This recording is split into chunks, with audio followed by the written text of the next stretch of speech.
हे श्याम सुंदर, देखिए मुझे मारने के लिए अश्वत्थामा ने ब्रह्मास्त्र चला दिया। भगवान बोले अर्जुन तू रो मत, तू भी ब्रह्मास्त्र चला। कांटा लग जाए तो कांटे को कांटे से निकाल दिया जाता है। अश्वत्थामा ने भगवान के कहने से ब्रह्मास्त्र चलाया और दोनों ब्रह्मास्त्र बड़ी तेजी से आपस में जब मिले, पृथ्वी डोलने लगी, समुद्र में ज्वार भाटा आ गया, चारों तरफ हाहाकार मच गया। भगवान को लगा पृथ्वी समाप्त ना हो जाए। भगवान ने अपनी कृपा दृष्टि से दोनों ब्रह्मास्त्र को शांत कर दिया। अर्जुन ने अश्वत्थामा के केस पकड़े और द्रौपदी के समक्ष खड़ा कर दिया। द्रौपदी, तेरा दुश्मन तेरे सामने खड़ा है, जो सजा देना चाहती है दे दे। द्रौपदी ने दुर्योधन अश्वत्थामा को बंधा हुआ जब द्रौपदी ने देखा, द्रौपदी की ममता जाग गई और द्रौपदी ने अश्वत्थामा के हाथ में बंधी हुई रस्सी को खोल दिया, पांव में बंधी हुई रस्सी को खोल दिया और उसे आजाद कर दिया। अर्जुन बोले, भीम भैया बोले, क्या कर रही है द्रौपदी? तेरे पुत्र का हत्यारा तेरे सामने खड़ा है और तू इसका बंधन क्यों खोल रही है? द्रौपदी बोल रही है, मैं इसे कहना चाहती हूं तू यहां से चला जा। अश्वत्थामा को कह रही है द्रौपदी, तू यहां से चला जा। अश्वत्थामा पर क्या तुम्हें दया आ रही है द्रौपदी? द्रौपदी से पूछा गया, तुम इस हत्यारे पर दया कर रही हो, कारण क्या है? द्रौपदी ने कहा, क्या इसको मार देने से क्या मेरे मरे हुए बच्चे जीवित हो जाएंगे? नहीं ना। जब इसे मारने से मेरे बच्चे जीवित नहीं होंगे तो इसे मारने का अर्थ क्या है? क्यों मारूं इसे? इसे मत मारिए, छोड़ दीजिए। जिस माँ के 5 बच्चे मर गए हों और हत्यारा सामने खड़ा हो, उसका धर्म क्या होता है, ये द्रौपदी से हमें सीख लेना चाहिए।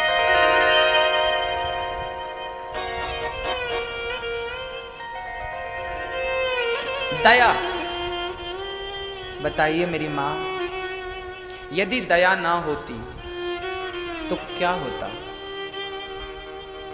ये सृष्टि चल रही है तो दया से चल रही है कि नहीं? दया धर्म का मूल है, पाप मूल अभिमान। तुलसी दया न छोड़िए, जब तक घट में प्राण। जब तक जीवित हो तब तक दया करो। द्रौपदी ने हत्यारे पर दया की है। मेरी मां, द्रौपदी मां है, ममता निभाई है उसने, इसलिए आप भी अपनी दया कभी ना छोड़ें। आपको दया आती है कि नहीं? किस पर आती है? आपकी सास आपके साथ रहती है कि अलग रहती है? बोलो। हाँ, आपकी सास आपके साथ रहती है कि अलग रहती है? ओ मेरी माँ जिनकी हैं वो तो बोले।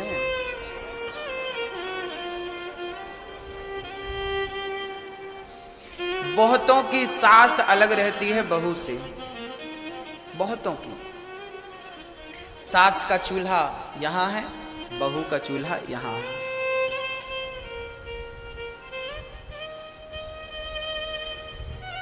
बूढ़ी सास अपना बना के खाती है, एक बार भी बहू ये नहीं कहती कि माँ जी आप क्यों बना रही हैं। यदि आप हमसे नाराज हैं तो हम आपके पांव छूते हैं, गलती हमारी है, स्वीकार हम करते हैं, हमें माफ कर दीजिए और हमारे साथ चल के भोजन ग्रहण करिए। कभी आपने अपनी सास को मनाने की कोशिश की है? कभी सास के चरण पकड़ के उन्हें हृदय से लगाने की कोशिश की है? नहीं की होगी, हमें पता है। अकेली सास बना के खाती है, बहू अपना बना के खाती है। बहू को दया नहीं है सास पर, तो दया होती तो आप दया करती। दया ही नहीं है, दया क्या करोगी? और दया के बिना व्यक्ति कैसा होता है? एक द्रौपदी है जो हत्यारे पर दया कर रही है और आज की बहुओं को अपनी बूढ़ी सास ससुर पर दया नहीं आती। कितना बदल गया जमाना है ना, कितना बदल गया। दया धर्म का मूल है, दया ही धर्म की जड़ है। बिना दया के कोई धर्म नहीं हो सकता।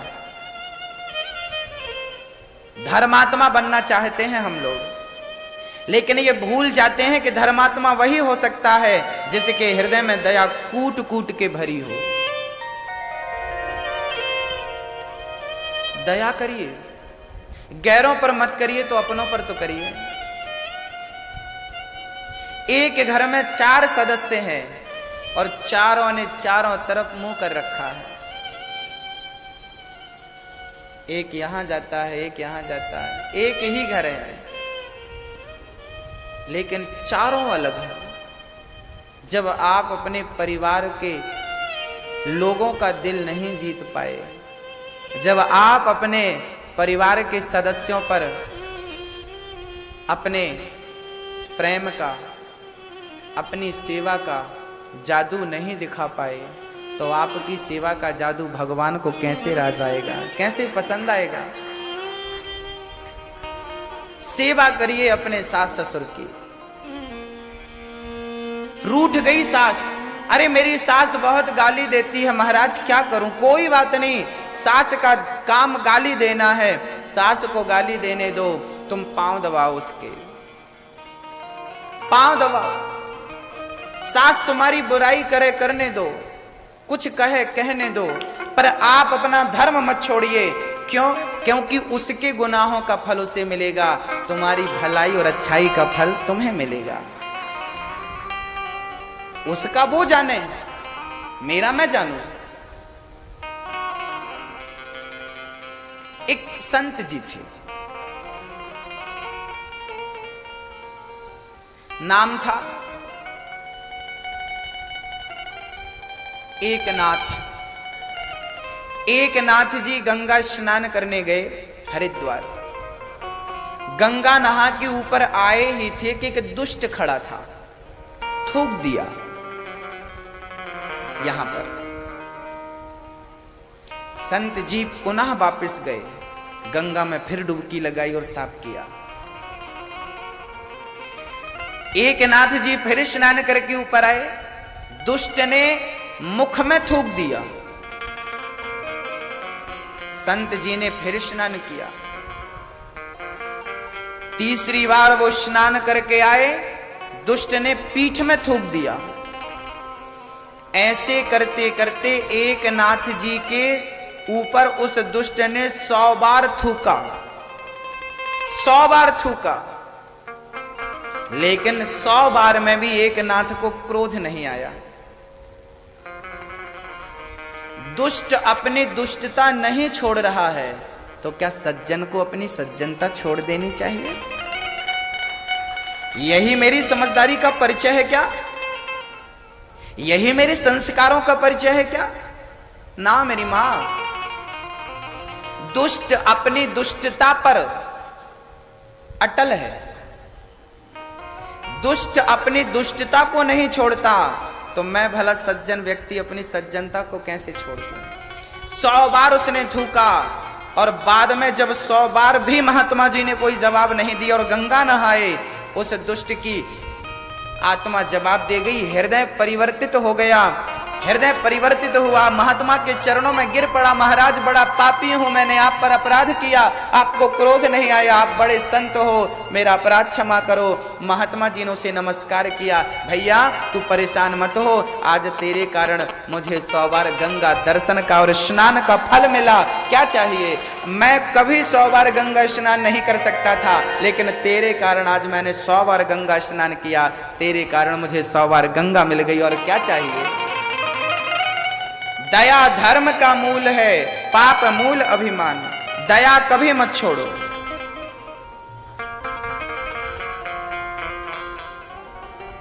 अपना स्वभाव, नदियां सूख जाती हैं तो क्या समुद्र भी सूख जाता है? ओ मेरी मां, मैया जी, नदियां सूख गई होंगी। अभी देखो मई आ गई, बहुत सारी नदियां भारत की सूख गई। क्या समुद्र भी सूख गया होगा? नदियां सूख गई तो भाई, क्योंकि नदियों से तो समुद्र में पानी जाता है, तो नदियां सूख गई तो समुद्र को भी सूख जाना चाहिए? नहीं, 10 साल भी बारिश ना हो तो समुद्र सूखने वाला जैसे समुद्र अपने स्वभाव में स्थिर है, पानी बरसे ना बरसे उसे कोई फर्क नहीं पड़ता, नदियां मिले ना मिले उसे कोई फर्क नहीं पड़ता, ऐसे ही जीवन होना चाहिए। कोई सम्मान करे ना करे कोई फर्क ना पड़े, सम्मान और अपमान दोनों बराबर हैं संत की दृष्टि में, आपकी दृष्टि में नहीं, बराबर है। ना अपमान के चक्कर में पड़ो ना सम्मान के चक्कर में पड़ो, क्योंकि अपमान भी बंधन का कारण है और सम्मान भी बंधन का कारण है। लेकिन द्रौपदी दया की मूर्ति है, उसने हत्यारे पर दया करी। हमें शिक्षा मिलती है कि जब तक प्राण है तब तक हमें दया करना चाहिए और दया नहीं छोड़ना चाहिए। ये हमें शिक्षा द्रौपदी के इस प्रसंग से लेनी है। दया करिए, क्योंकि द्रौपदी मां है ना, और मां तो ममता की मूर्ति है, मां तो करुणा की मूर्ति है। आइए ऐसी मां को हम याद करते हैं जिसने हमें जन्म दिया। हाँ, तू कितनी अच्छी है, तू कितनी भोली है, ओ प्यारी प्यारी है। कौन है ये? ओ माँ, ओ माँ, ओ माँ, मेरी माँ, तू कितनी अच्छी है, तू कितनी भोली है, प्यारी प्यारी है। ओ माँ, ओ माँ, ओ माँ,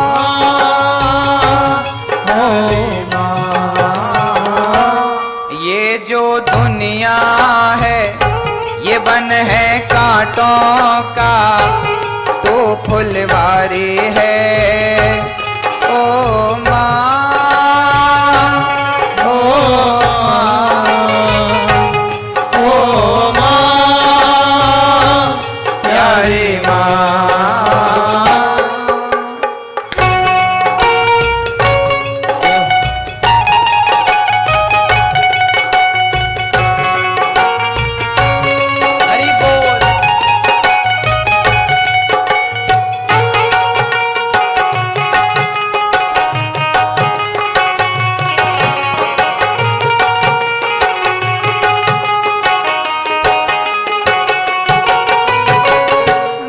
दुखन लागी है माँ तेरी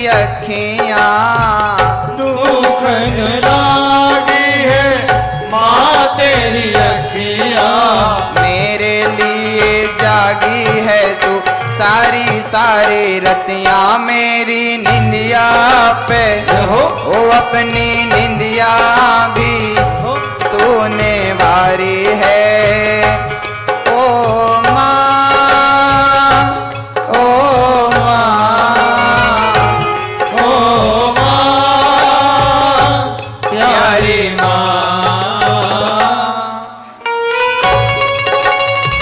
हरि बोल।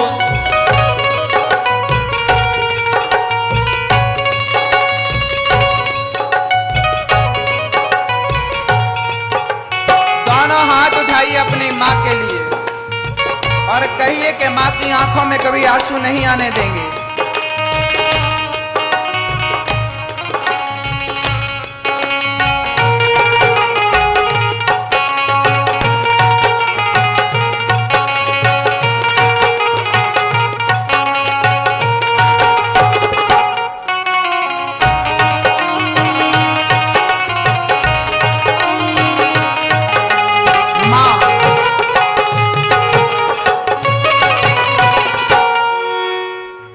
माँ से बड़ा कोई भगवान नहीं होता, माँ की सेवा से बड़ी कोई पूजा नहीं होती।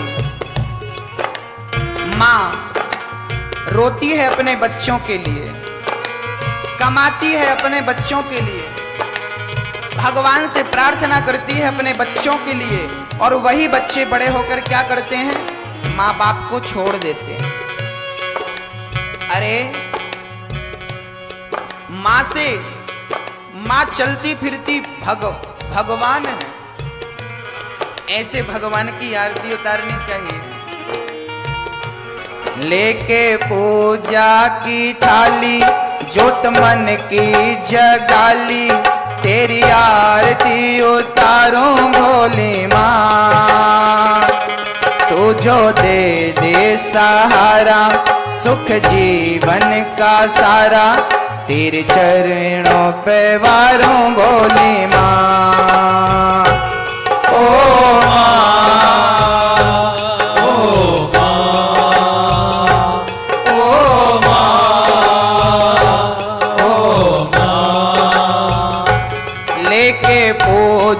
की थाली जोत मन की जगाली, तेरी आरती उतारूं भोली माँ। तू जो दे दे सहारा सुख जीवन का सारा, तेरे चरणों पे वारूं भोली माँ। हो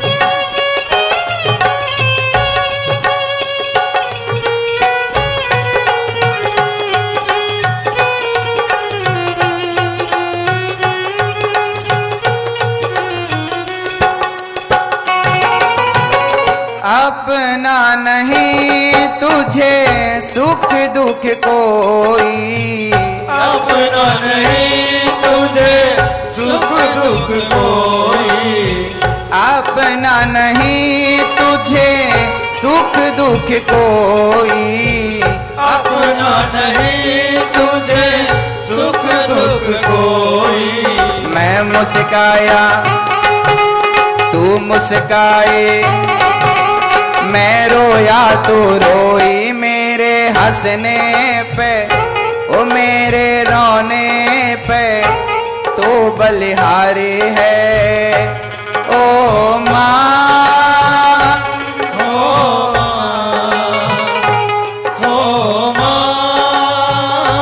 प्यारी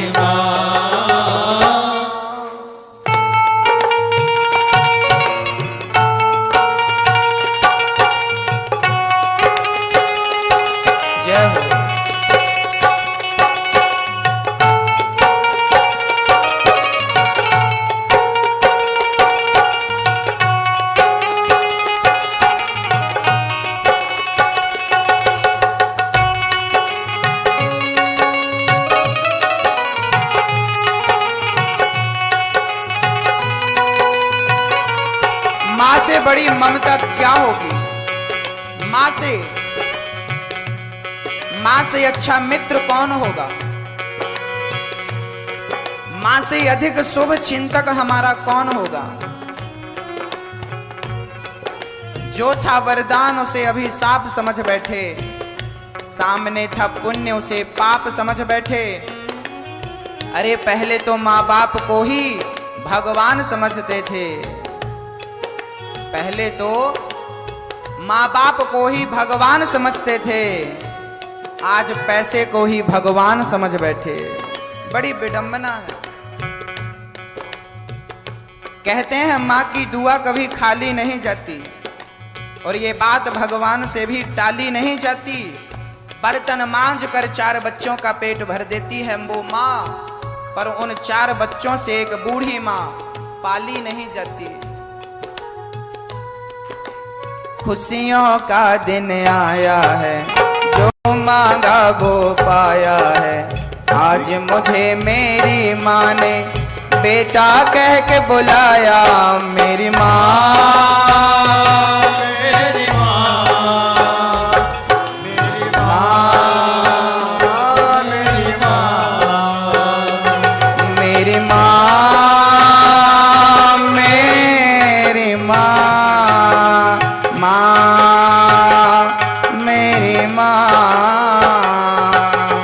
माँ,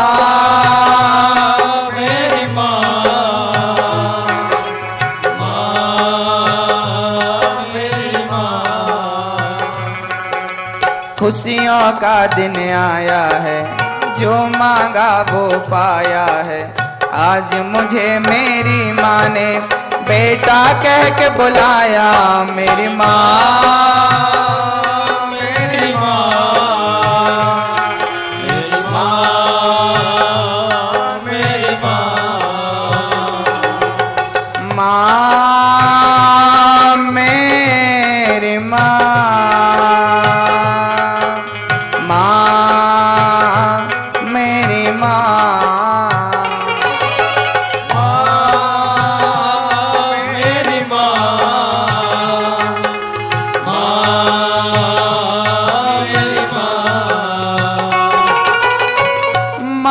बच्चों की जान होती है, माँ बच्चों की जान होती है, माँ बच्चों की जान होती है, माँ बच्चों की जान होती है। वो होते हैं किस्मत वाले, वो होते हैं किस्मत वाले, जिनकी माँ होती है कितनी सुंदर है, कितनी शीतल है, प्यारी प्यारी है। ओ माँ, ओ माँ, ओ माँ, प्यारी माँ, तो कितनी अच्छी है, तो कितनी भोली है, प्यारी प्यारी है। ओ माँ, ओ माँ, ओ माँ, प्यारी माँ।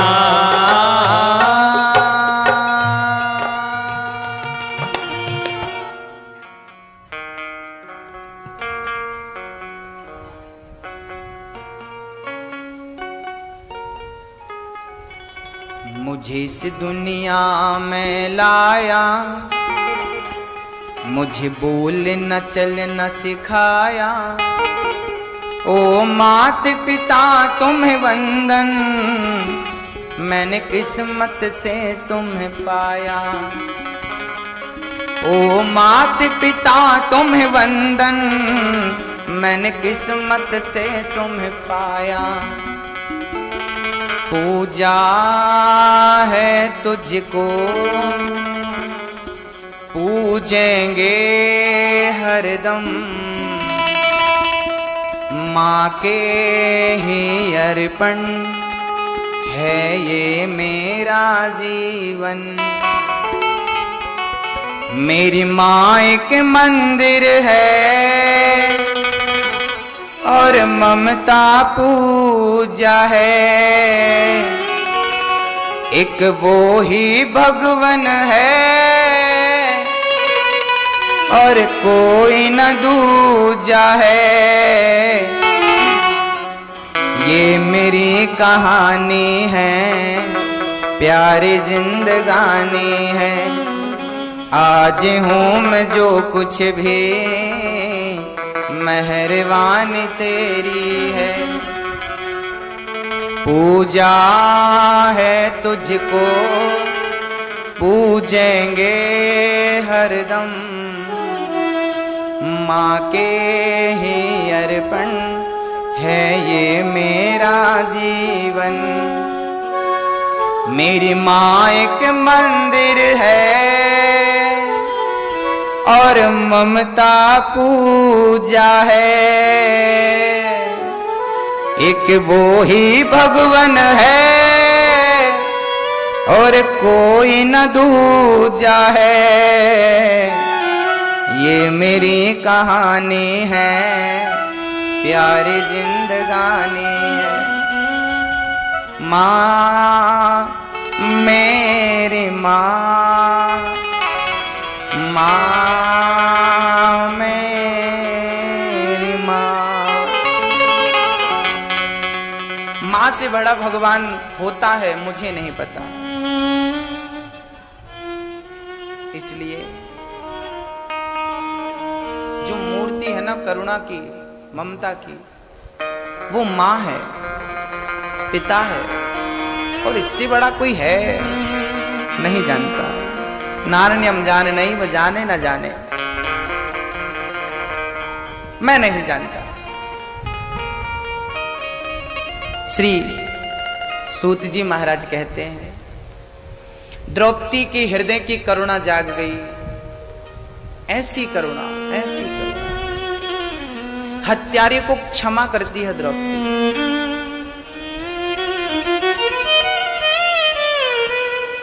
अर्जुन ने कहा प्रभु आप बताएं इस हत्यारे के साथ क्या करें। भगवान बोले इसे क्षमा कर दो।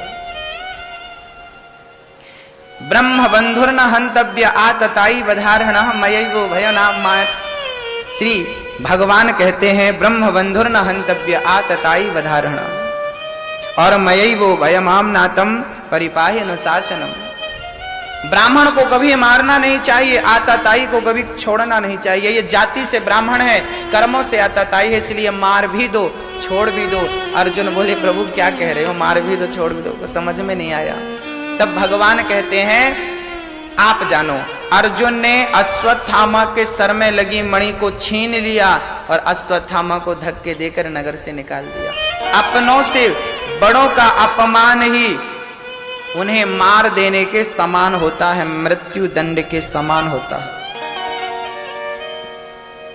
अपने से बड़ों का अपमान कभी नहीं करना चाहिए। अश्वत्थामा को घर से निकाल दिया, छीन के उसके सर की मणि, उसके हृदय में प्रतिशोध की ऐसी ज्वाला जली कि उसने उत्तरा के गर्भ को नष्ट करना चाहा। उत्तरा के गर्भ को नष्ट करना चाहा। उत्तरा दौड़ी दौड़ी कृष्ण के चरणों में आकर कहने लगी पाहि पाहि महायोगिन देव देव जगतपते नान्यम त्वद्भयं पश्ये यत्र मृत्युः परस्परम् पाहि पाहि महायोगिन। शरण में आ गई, पाहि माम पाहि माम पाहि माम। उत्तरा को देखा भगवान, अरे देवी उत्तरा क्या हुआ बेटी, तू परेशान है, डरी है क्यों? उत्तरा कहने लगी गोविंद जिस पुत्र ने अभी जन्म नहीं लिया है उसे मारने के लिए अश्वत्थामा ने ब्रह्मास्त्र चलाया। इतने से शिशु को, गर्भ के शिशु को मारने के लिए ब्रह्मास्त्र चलाया। प्रभु रक्षा करो। उत्तरा के प्रार्थना करने पर भगवान उत्तरा के गर्भ में प्रविष्ट हो गए, प्रवेश कर गए उत्तरा के गर्भ में। जबकि भगवान कभी गर्भ में नहीं जाते। भय प्रगट कृपाला दीन दयाला वो प्रकट होते हैं। हमारी और आपकी तरह भगवान का जन्म नहीं होता। उत्तरा के गर्भ में भगवान क्यों गए? बोले भगवान कहना चाहते हैं कि मुझे भक्तों की रक्षा के लिए नरक भी जाना पड़े तो मैं नरक भी चला जाऊंगा अपने भक्तों के लिए, क्योंकि गर्भ को नरक कहा गया है। गर्भ को नरक कहा गया है शास्त्रों में। इस नरक में भी यदि जाना पड़े तो भगवान चले जाते हैं। किसके लिए? भक्तों के लिए। इतना प्रेम करते हैं भगवान अपने भक्तों से, इतना प्रेम। भक्तों, उत्तरा के गर्भ में जाकर भगवान ने अपने सुदर्शनास्त्र से उस ब्रह्मास्त्र को खंडित किया और उत्तरा के गर्भ की रक्षा की। उत्तरा प्रसन्न होकर चली गई। ये उत्तरा अभिमन्यु की पत्नी थी। चक्रव्यूह में अभिमन्यु मारे गए थे। पत्नी के गर्भ को नष्ट करने के लिए ब्रह्मास्त्र आया, भगवान ने रक्षा की। जो भगवान की शरण में होता है, भगवान स्वयं उसकी पल पल में, पग पग में रक्षा करते हैं। अच्छा एक बात बताइए, आपकी गाय आपके खूंटे से बंधी है, तो उस गाय को पानी देना, चारा देना, घास भूसा आदि आदि देना किसकी जिम्मेदारी है? आपके खूंटे से बंधी है तो जिम्मेदारी किसकी है? आपकी है।